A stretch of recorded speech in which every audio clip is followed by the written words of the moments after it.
Hey guys, தளபதியால் நான் விழுந்தேன்னு சொன்னால் அவங்களால நம்ப முடியுமா? ஆக்சுவலாக இன்றைக்கி ஹேப்பன். இன்றைக்கி என்ன ஆச்சுன்னா நான் சொல்கிறேன். அதுக்கு முன்னாடி இதை கேளுங்க.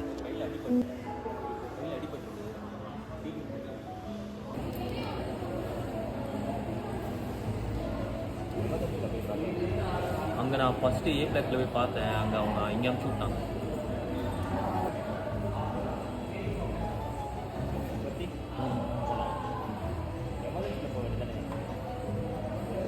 அவங்க தான் இங்கே அமுச்சு விட்டாங்க. கைஸ், நான் விழுந்தேன்னவோ ஈசிஆரில் கரெக்டாக அடையார் பிரிட்ஜுக்கு முன்னாடி ஆக்சுவலாக என்கிட்ட காசு இல்லைன்னு சொல்லி தான் நான் கவர்மெண்ட் ஹாஸ்பிட்டலுக்கு போனேன். எப்படி விழுந்தேன்னா, ஒரு போலீஸ் வந்து எதிர்ச்சியாக வந்து கை போட்டுறாங்க. ஏன்னா அது சிஎம் வந்து வர டைம், அதுக்கு முன்னாடியே அவங்க ரெடி ஆகிடுறாங்க. அவங்க ரெடி ஆகிட்ட பிறகு அவங்க சும்மா இருக்கிறது இல்லை, அவங்க வந்து அந்த கண்ட்ரோலிங் பண்ணிக்கிட்டே இருக்காங்க.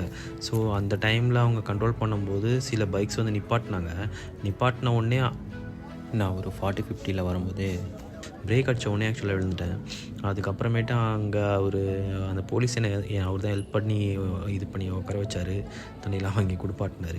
இங்கே வந்துட்ட பிறகு இவங்க என்ன பண்ணிட்டாங்கன்னா, ஓமந்தூர் ஹாஸ்பிட்டலில் போன உடனே அவங்க ஏ பிளாக் போயிட்டேன். நான் ஏ பிளாக் போன உடனே அவங்க வந்து கொடுக்க முடியாது, ட்ரீட்மெண்ட்லாம் கொடுக்க முடியாதுன்ற மாதிரி ஆயிடுச்சு.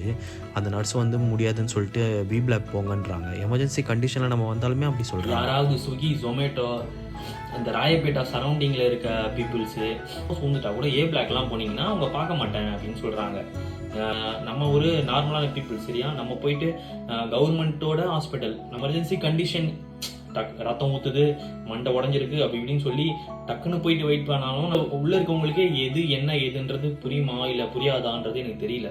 நான் உள்ளே போய் கேட்கும்போது எனக்கு முடியாதுன்னு சொன்னாங்க. ஒரு நர்ஸு, அந்த இடத்துல ஒர்க் பண்ணுற ஒரு நர்ஸ் தான் சொன்னாங்க. அங்கே ஏ பிளாக்லேருந்து பி பிளாக் போகிறதுக்கு அது ஒரு 1/2 கிலோமீட்டர் நடக்கிற மாதிரி இருக்குது. ஸோ நான் என்ன பண்ணேன், திருப்பி என் பைக் எடுத்துகிட்டு பி பிளாக் போனேன். என் பைக் இருக்குன்றதுனால நான் பி பிளாக் எடுத்து போயிட்டேன். என்னோட எமர்ஜென்சி கண்டிஷனில் எனக்கு வந்து இதை வந்து நான் சமாளிச்சிட்டேன். ஆனால் இதை விட மோசமாக அடிப்பட்டவங்க ஏ பிளாக் போயிட்டு சொல்கிறேன் சமாளித்து நீங்கள் மட்டுமே தனியாக போயிடுறீங்க அப்படின்னா டக்குன்னெலாம் வந்து ட்ரீட்மெண்ட் கொடுக்கல.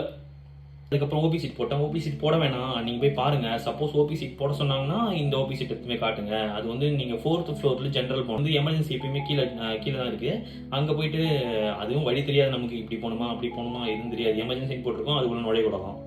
அதுக்கு முன்னாடி ஒரு கேட்டு மாதிரி இருக்குது, அதுக்குள்ளே போயிட்டு தான் போகணுமா. அங்கே இருக்கவங்க ட்ரீட்மெண்ட் எனக்கு ட்ரெஸ்ஸிங் பண்ணி விட்டு ஆயில்மெண்ட் எழுதி கொடுத்து ஒரு டிடி இன்ஜெக்ஷனும் போட்டு அங்கே ஒரு நர்ஸ் மாதிரி உட்காந்தாங்களே அவங்க தான் போட்டாங்க.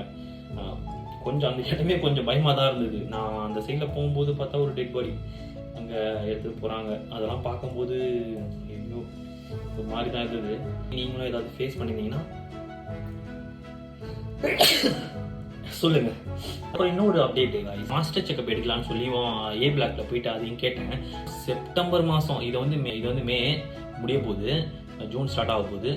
ஜூன், ஜூலை, ஆகஸ்ட், செப்டம்பர் மாதம் 3 மாதம் கழிச்சு தான் பண்ணுவாங்களாம். ஒரு நாளைக்கு 50 பேர் இது பண்ணுறாங்க. என்னும் வெயிட் பண்ணி தான் நம்ம மாஸ்டர் செக்அப் பண்ணுறோம். அதுக்காக அவங்க இவ்வளோ ஒரு கியூ இருக்குன்றது எனக்கு தெரியாது. 3 மாதங்க, 3 டக்குனு போய் ஒரு 1 வீக்கில் பார்த்துடலாம் அப்படிலாம் நான் யோசிச்சுருந்தேன். சப்போஸ் உங்களுக்கு ஏதாவது மாஸ்டர் செக்அப் பண்ணணும்னு நினச்சிங்கன்னா எனக்கு தெரிஞ்சு இப்போ நீங்கள் பண்ணால் தான் 2-3 மந்த் கழிச்சு அவங்க பார்க்குறாங்க. இது ஒரு அப்டேட்டு. கொஞ்சம் சப்போர்ட் பண்ணுங்கள் பார்த்து. இதுக்கப்புறம் நம்ம கண்டென்ட்டு நம்ம லைஃப்பில் என்ன நம்ம பண்ணுறோன்றது எல்லாமே நான் போஸ்ட் பண்ணதை என்ன மாதிரி ஆட்களுக்கும் சப்போர்ட் பண்ணுங்கள். நன்றி.